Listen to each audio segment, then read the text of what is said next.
Assalamu alaikum wa rahmatullahi wa barakatuh, chers frères et sœurs. Aujourd'hui, il existe un fléau silencieux qui touche des millions de musulmans à travers le monde, la consommation de PTRBARN. Ce sujet est rarement abordé dans nos familles, encore moins dans nos mosquées, et pourtant il détruit des vies en silence. Beaucoup de jeunes et même d'adultes pratiquants s'y retrouvent piégés, croyant que c'est une habitude sans gravité.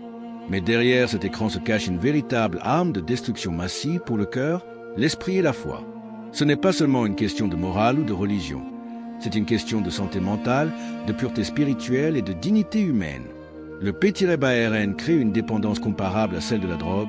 Il déforme la vision de la sexualité, brise les mariages et éloigne la personne de son créateur. Plus encore, il nourrit la solitude, la culpabilité et l'isolement, plongeant celui qui s'y accroche dans un cercle vicieux dont il croit parfois ne jamais pouvoir sortir. Alors, pourquoi devons-nous en parler ? Parce que le silence tue. Parce que beaucoup souffrent en secret et cherchent désespérément une issue. Parce qu'Allah nous a avertis des dangers du regard interdit et nous a donné les clés pour protéger notre âme. Si toi qui regardes cette vidéo, tu es concerné par ce problème, sache que tu n'es pas seul. Mais sache aussi que ce que tu vas découvrir ici peut changer ta vie, ta foi et ton avenir.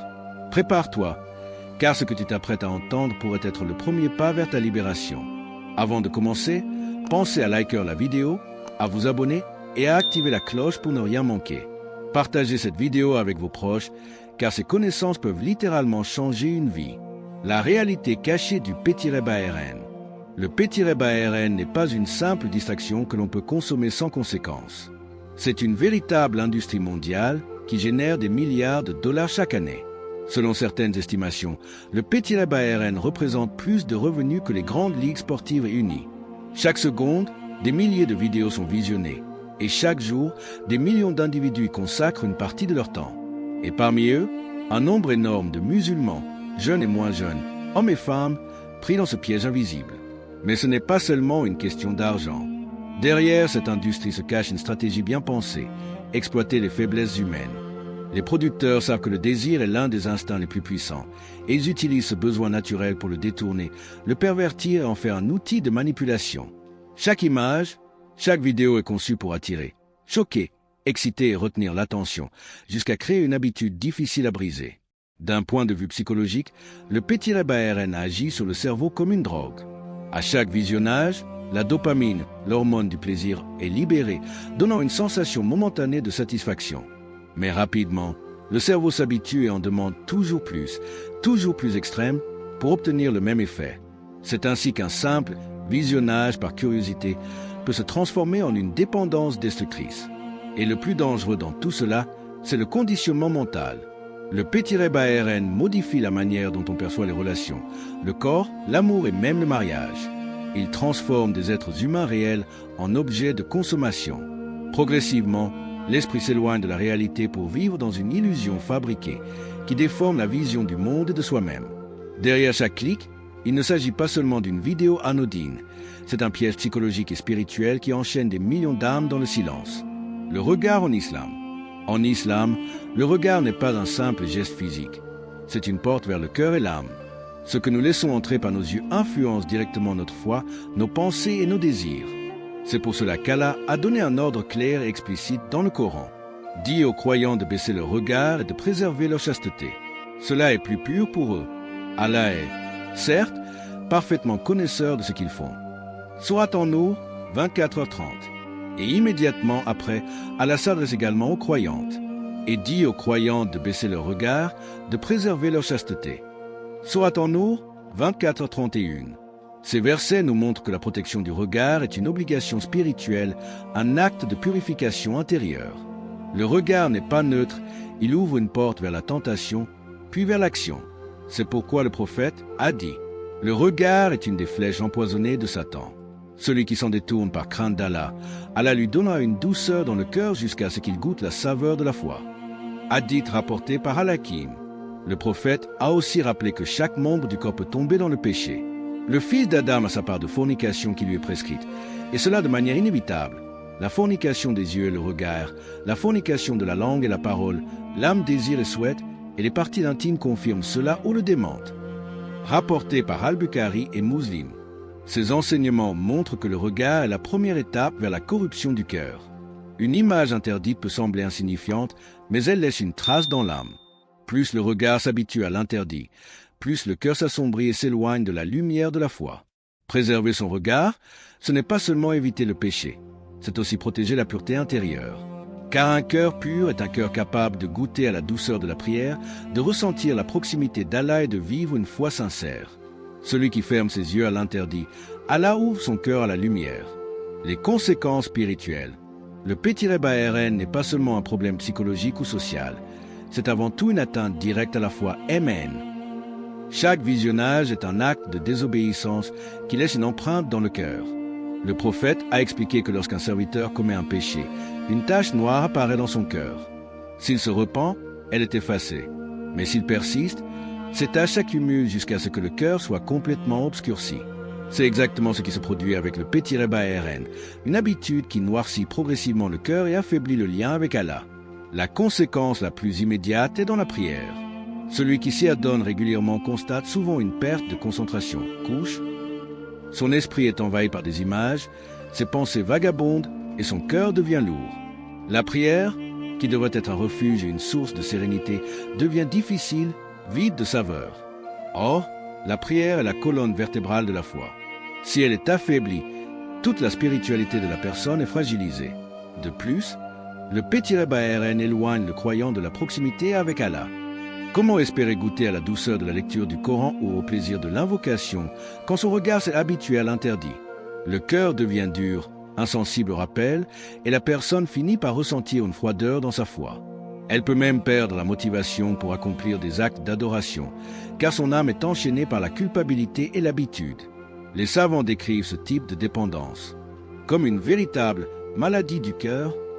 Tout comme une maladie physique empêche le corps de fonctionner correctement, cette maladie spirituelle empêche l'âme de s'élever.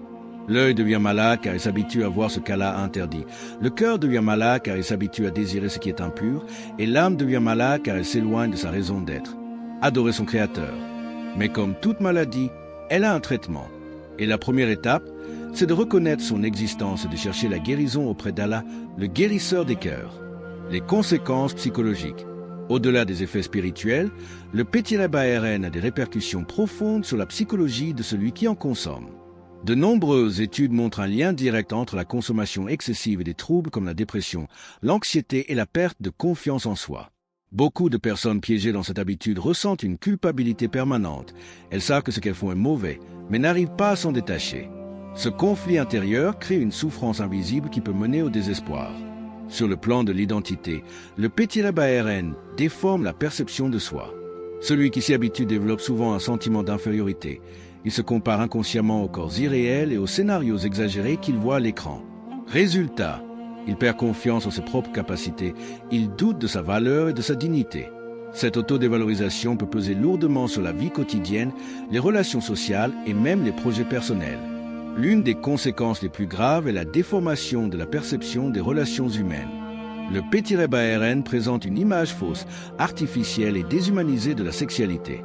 Il réduit l'autre à un simple objet de plaisir, détruisant la notion de respect, d'amour et de réciprocité. Beaucoup de jeunes, exposés dès l'adolescence, grandissent avec une vision toxique des relations de couple, ce qui les empêche d'établir des liens sains et équilibrés dans leur futur mariage. Les psychologues parlent aujourd'hui de dépendance comportementale, similaire à celle observée dans l'alcool ou les jeux d'argent. Le cerveau est conditionné à rechercher la gratification immédiate et cela entraîne une perte de contrôle. Certains thérapeutes rapportent que des patients passent des heures devant l'écran, incapables d'arrêter, même lorsqu'ils savent que cela détruit leur vie personnelle et professionnelle. En réalité, le P-BARN agit comme un poison mental. Il vole l'énergie, brise la volonté et enferme l'individu dans une prison invisible où la honte devient son quotidien. Les conséquences sociales et familiales. Le P-BARN ne détruit pas seulement l'individu de l'intérieur, il brise aussi les fondations de la société, à commencer par la famille. De nombreux divorces à travers le monde ont pour cause directe ou indirecte la dépendance au P-BARN. Le mari ou la femme qui s'y adonne développe une double vie, une façade publique normale et une vie cachée faite de honte et de secrets. Lorsque cette réalité éclate, elle provoque une profonde blessure de confiance, souvent irréparable. Sur le plan conjugal, le P-BARN altère l'intimité du couple. Celui qui s'y habitue nourrit des attentes irréalistes vis-à-vis de son partenaire, comparant constamment ce qu'il vit à ce qu'il a vu sur l'écran. Cela engendre frustration, insatisfaction et parfois rejet. Au lieu d'être une relation basée sur l'amour, le respect et la complicité, le mariage devient une scène de reproches et de déception. L'intimité n'est plus un moment de partage sincère, mais un champ de performance influencé par des images artificielles. Le P-BRN attaque également la fidélité.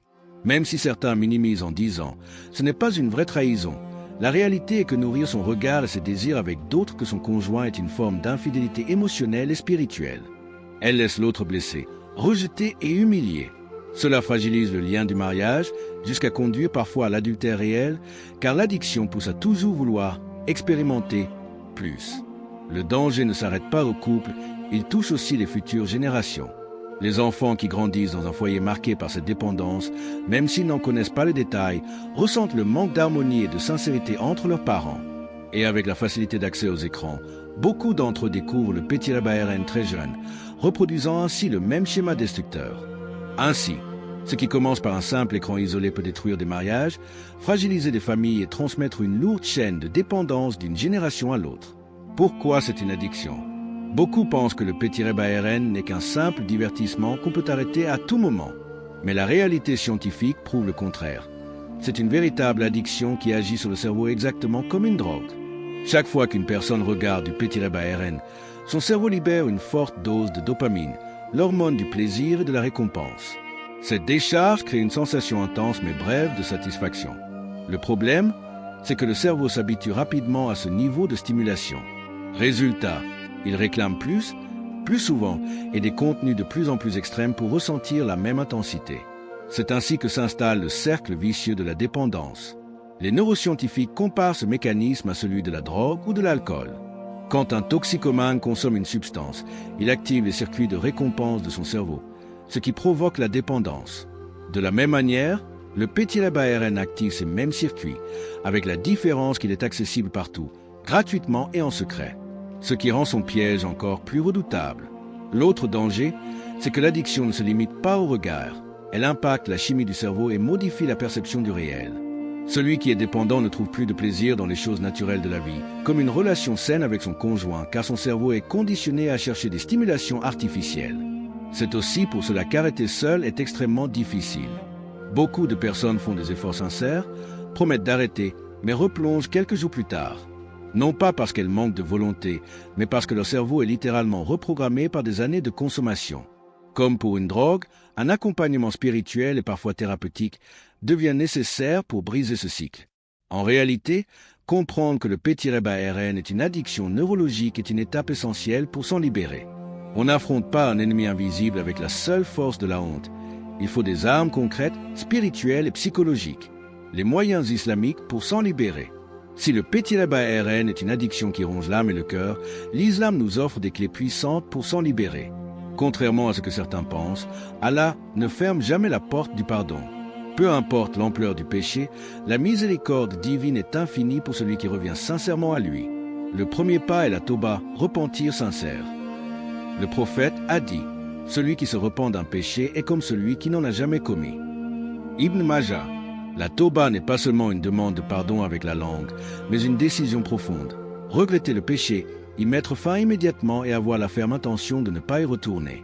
Même si une rechute arrive, il faut recommencer, car chaque retour sincère approche du pardon d'Allah. Un deuxième remède puissant est le jeûne. Le prophète a dit aux jeunes gens que celui d'entre vous qui en a la capacité se marie, car cela est plus à même de baisser le regard et de protéger la chasteté, et que celui qui n'en a pas la capacité jeûne, car le jeûne est pour lui une protection. Al-Bukhari et Muslim. Le jeûne purifie le cœur, affaiblit les désirs et rappelle constamment à l'âme la présence d'Allah. Ensuite, il faut renforcer sa connexion spirituelle à travers les actes d'adoration. Lire le Coran avec méditation, multiplier les prières surrogatoires, se lever la nuit pour prier, Qiyam, invoquer Allah sincèrement. Tout cela nourrit le cœur de lumière et réduit l'espace laissé aux ténèbres du péché. Le croyant qui s'occupe par le bien laisse moins de place au mal. Un autre point crucial est d'éviter les tentations. Allah dit « Et ne vous approchez pas de la fornication. C'est une turpitude et quel mauvais chemin. » Sourate Al-Isra, 17h32. Cela signifie qu'il ne faut pas seulement éviter l'acte final, mais aussi tout ce qui y mène. Concrètement, Installer des filtres Internet, limiter l'usage des réseaux sociaux, éviter l'isolement prolongé et occuper son temps par des activités bénéfiques. Un cœur vide est une proie facile pour Shaitan. Enfin, il faut s'entourer de bonnes compagnies. Le prophète a comparé le bon compagnon au vendeur de musc et le mauvais à celui qui entretient une forge. L'un te parfume, l'autre t'empoisonne. Avoir des frères ou sœurs dans la foi, partager ses luttes avec une personne de confiance, demander des rappels réguliers. Tout cela aide à rester ferme dans le chemin. En vérité, l'islam ne demande pas seulement d'éviter le péché. Il propose une vie remplie de lumière, de discipline et de proximité avec Allah. Et plus on remplit son cœur de foi, moins il reste de place pour l'addiction. Les moyens pratiques et psychologiques. Si la foi et les actes d'adoration sont des remèdes essentiels, la libération d'une addiction au P-BRN nécessite aussi des moyens pratiques et psychologiques. En effet, il ne suffit pas seulement d'arrêter un comportement, il faut aussi apprendre à remplacer la mauvaise habitude par une bonne. Le cerveau humain déteste le vide. Si on enlève quelque chose sans mettre autre chose à la place, il revient rapidement à l'ancien schéma. Ainsi, chaque fois qu'une envie surgit, il faut avoir une alternative saine prête à occuper l'esprit et le corps. L'une des alternatives les plus efficaces est le sport. L'activité physique libère des endorphines, réduit le stress et donne une énergie positive qui combat l'ennui et la solitude, deux grandes portes vers le P-BRN. Le sport permet aussi de développer la discipline, la confiance en soi et le respect de son corps, ce qui est exactement l'inverse de l'effet destructeur du P-BRN. Outre le sport, il est important de nourrir l'esprit par des activités bénéfiques. Lecture, apprentissage, développement personnel, projets créatifs ou professionnels. Chaque heure passée à progresser dans un domaine utile est une heure volée à l'addiction. Beaucoup de personnes qui ont réussi à se libérer témoignent que ce qui les a sauvés, c'est d'avoir trouvé une passion ou un objectif plus grand que leur tentation. Dans certains cas, un accompagnement extérieur devient nécessaire. Consulter un psychologue spécialisé dans les addictions, suivre un programme de coaching ou rejoindre un groupe de soutien peut apporter des résultats concrets.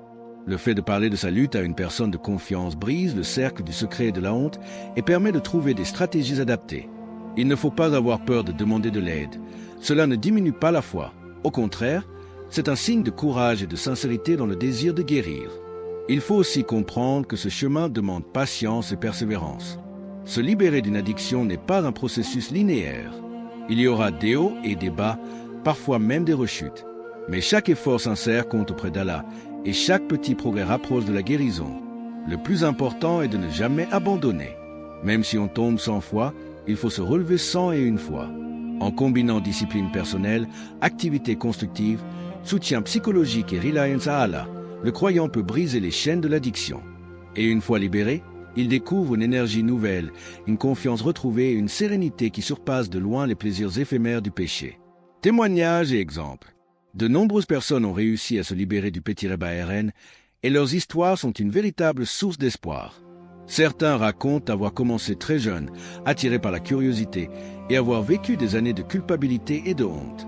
Mais à un moment donné, ils ont décidé de changer, se tournant sincèrement vers Allah et mettant en place des stratégies concrètes. Prière, jeûne, accompagnement psychologique et activités constructives.